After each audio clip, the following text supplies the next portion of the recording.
Hey, good morning. Hi, you guys. So,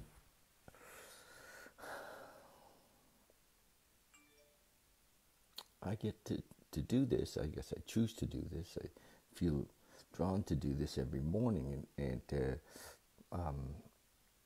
sometimes when we sit, um, there's nothing coming.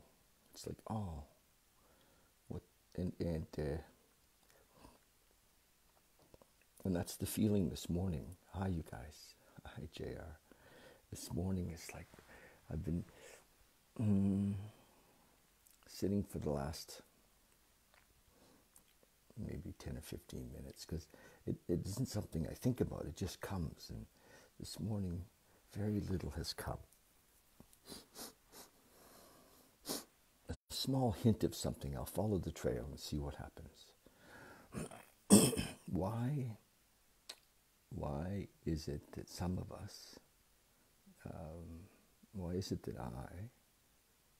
because I can't speak for everybody, but it's kind of, I think I'm the same as most of you, all of you, I think. Why am I drawn to this discovery or this knowledge of presence of God, of the now? Thank you. And there's different things that seem to have come to bring us to this spot. And one of them is a should.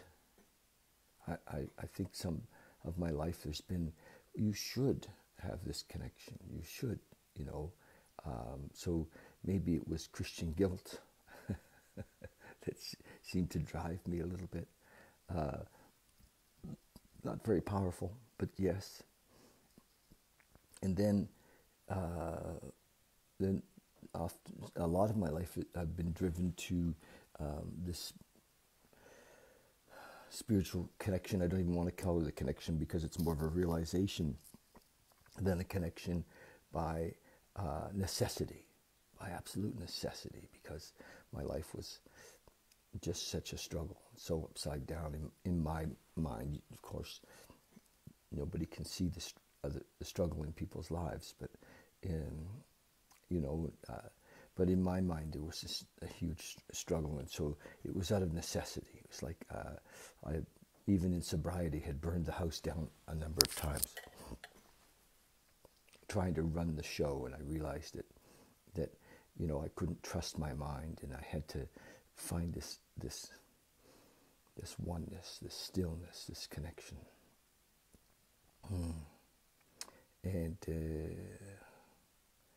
And sometimes it's been out of desire, like just out of wanting to feel the oneness of God, and so it's been a mix of things.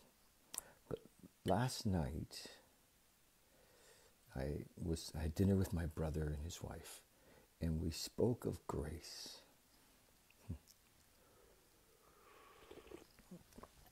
We spoke of grace because ego wants to tell me that I'm doing something. Oh, look at you, David. You're doing this, you're doing that. And what came up in the conversation, we had a beautiful conversation about God and aliveness, and it was really sweet, and Christian beliefs, and many paths there are to awakening, and so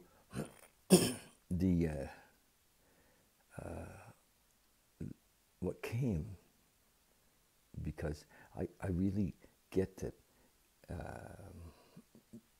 the ego, can't take credit for awakening, realization, because the ego wants desperately to run the show, wants to keep us small, if you will, or it's self-centered.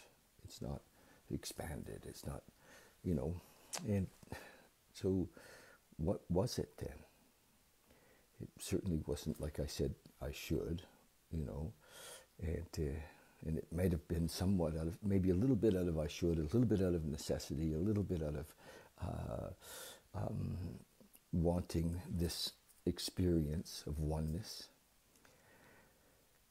But I really have to say that it's something beyond that, something that I'll, for lack of real understanding, we'll call grace, a gift.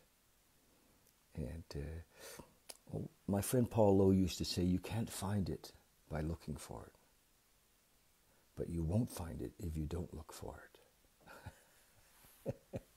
So when the realization begins, when it opens up, when it's like, oh gosh, I'm not who I thought I was. When we see this and we connect, and in the early parts of it, there's still a struggle sometimes with, you know, ego coming back and, you know, having a voice, and fear arising and having a voice, and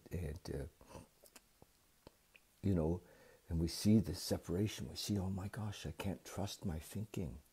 I can't trust my, that I call it ego, you know, I can't trust my mind, my thoughts, because, you know, fundamentally they're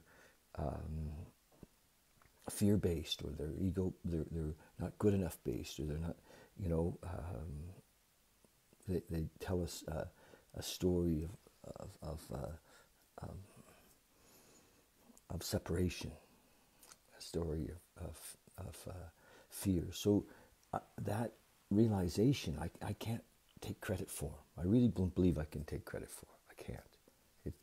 And then, but when the realization comes and the oneness comes, there's no separation from me, in a sense of consciousness and God, and you know, it's beautiful. So grace, my friend, you know, keep asking, keep looking, keep, you know, on the journey, and it becomes, you know, it really comes up the ladder to the most important thing. It's like, oh, what else could there be? You know, most of my life there were other things that were so important, you know, but they didn't fill me. So that's it. I don't have really a lot to say. That's what comes this morning, following that little thread to grace, and recognizing that nothing is missing. Everything is exactly as it needs to be in the moment. That I know what comes up sometimes with religious people, because a lot of times in religion we've separated ourselves from God. We've put God on the mantle. He's an image, or we've objectified God. And when we speak of our realization of our oneness with God, it brings up the hackles a bit with some religious people who say, how dare you say you're equal? And that's not what's being said.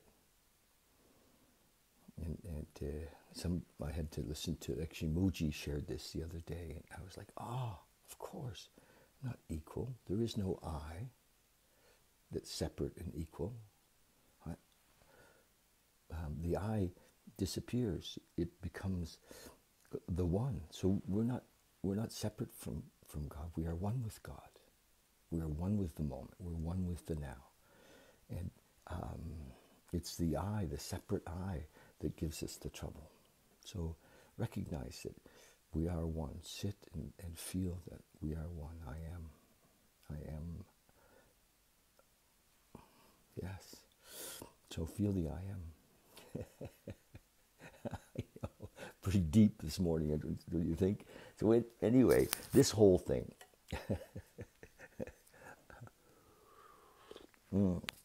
comes about from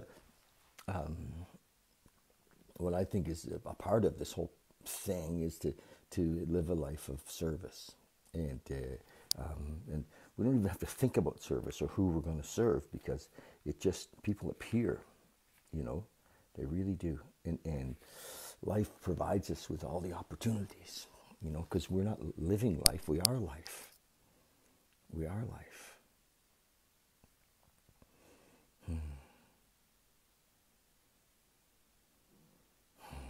Get that. So, I think I need more light down here. I've been in a bit of denial about glasses. And look at the print. It's really small.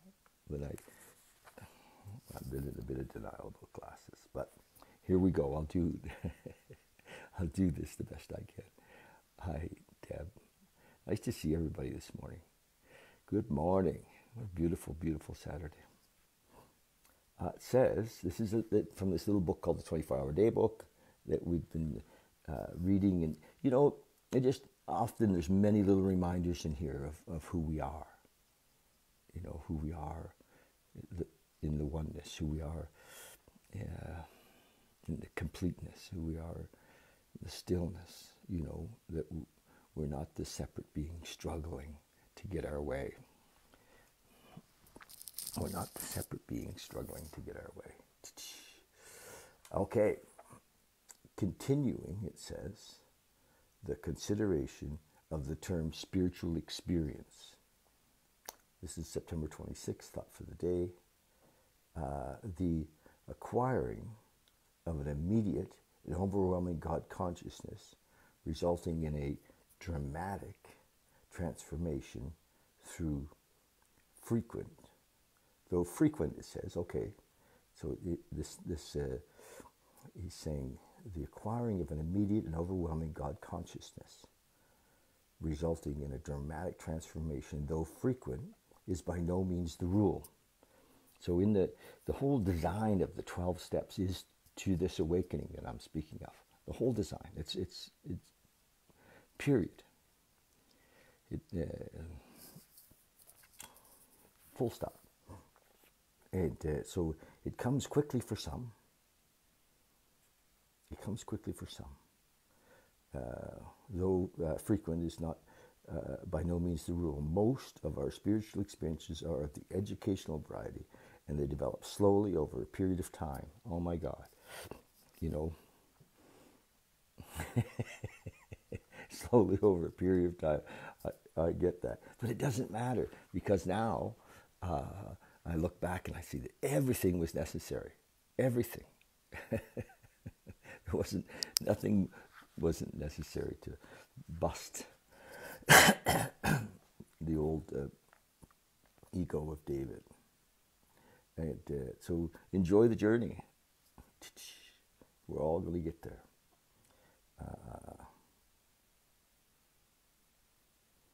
Quite often, friends of the newcomer are aware of their difference long before he himself. He finally realizes that he has undergone a profound alteration in his reaction to life, and that such a change could hardly have been brought about by himself alone. So that's the thought for the day. Is my outlook on life changing for the better? We'll call it the better. I love my coffee in the morning.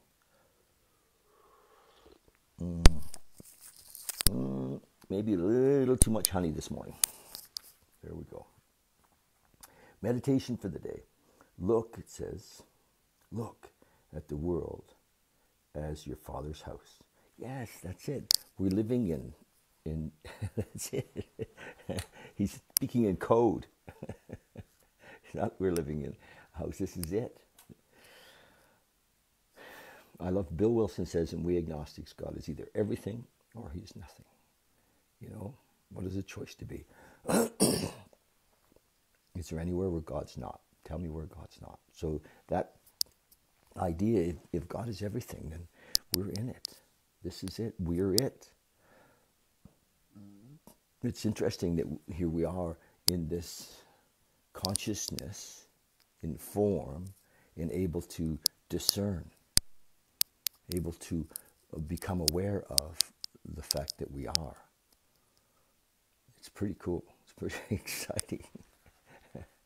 And it's pretty freeing, because then we can just relax and enjoy the journey. It's like we're on the ride at the fair. Enjoy. It's beautiful. We take it pretty seriously, though, don't we? Yes, we do. Okay. Guests in our Father's house. To be treated with love and consideration. Okay. Think of, it's in our Father's house. Think of all people we meet as guests in our Father's house, to be treated with consideration, with love and consideration. Look at yourself as a servant to your Father's house, in your Father's house, or as a servant to all, Think of no work as beneath you. Be ever ready to do all you can for others who need your help. There is gladness in God's service. There is gladness in God's service. There is such satisfaction in serving the highest that you know. Express your love for God in service to all who are living with you in your Father's house. So that's everybody. That is everybody. Beautiful, eh? I mean, I love that context. I am a servant. I'm here to serve you. I love that context. It's beautiful. I pray, it says it's the prayer for the day, I pray that I may serve others out of gratitude to God. I pray that my work may be a small repayment for His grace so freely given me. Wow. So it's funny that I just spoke of grace, and it's in the reading today. God's grace. So just toy with the idea that this concept, of this idea that God, universal intelligence, is not separate. Not separate from you, not separate from me, that we are not separate from each other, that all is one. I know it's like, in the mind, it's almost impossible to that's like so big. So let the mind go. Feel the one. Recognize who we are beyond our mind. We are the one. Okay, what else did I have for you? Oh, I just wanted to mention that we're going to start reading this book, and this is an amazing book to help us to see. This is great. This is the Bhagavad Gita. It's not going to. It doesn't take the place of what we're doing in the mornings here. We're going to start. I think I picked a date early in October. I'm going to create an event, and invite you all to this event, and hopefully, so it'll be like a sit down. I'll do my best to make it at 11 o'clock, something like that. So I do it daily at the same time. We'll read from this book for maybe, I don't know, till we finish it. It might take, I think we're only going to do 3 days a week. So like Tuesday, Wednesday, Thursday. And then we'll do Tuesday, Wednesday, Thursday. And as opposed to every day. And we'll finish this book up pretty quickly. It might take 4 or 5 weeks, but it's amazing. And we'll go into it, and we'll chat about it, because it's going to be on Zoom as well as Facebook Live, and so you can join us there. We'll read together. Yeah. Okay, love you guys. Monday night, I've got a meditation here at the house. Love you to come or join us on Zoom. 7:30. We've had a really nice, very small group, very intimate. We're aware of the what's happening with our health needs, and so we've never gotten, so many people that we felt we need to wear a mask, but that will, if that happens, we'll do that for sure, and to be respectful for each other. Okay, love you, you guys. Love you, love you, love you. Just breathe. Breathing brings us into the moment, right? Prayer brings us into the moment. Meditation brings us into the moment. Serving others brings us into the moment. Be here now. Okay, love you guys. Chat soon.